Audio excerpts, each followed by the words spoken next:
Isishare ko nga pala sa inyo ang ginagamit kong tripod na mura pero matibay. Nabili ko lang ito sa halagang 401 sa TikTok.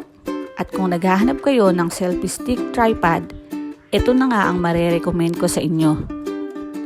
Itong pinili ko nga pala ay yung walang kasamang external light dahil halos lahat naman ng mga video ko morning kong ginagawa kaya hindi ko pinili yung may kasamang light. Ang haba nga pala nito ay 1.3 meters. Ikaw na ang bahala kung gaano kahaba ang gusto mong gamitin. Pag open mo sa box, nakalagay sa loob niya ang USB charger at yung manual ng tripod kung paano siya gamitin. Sobrang handy lang nito. Napakadaling isingit kahit maliit na bag lang ang daladala mo.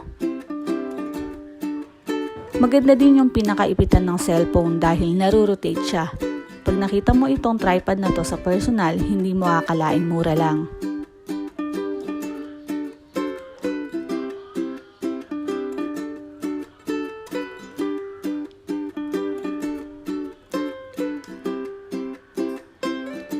Itong version ng selfie stick tripod na ito ay mas pinatibay dahil merong support system yung bawat paa ng tripod na wala sa ibang stick tripod.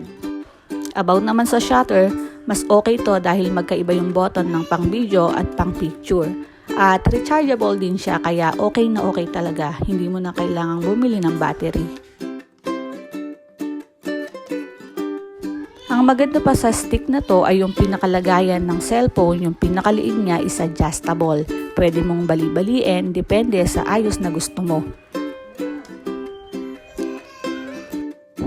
So, ayun lang naman mga friends. Salamat ulit sa time at sa panonood. Next time ulit. Bye for now.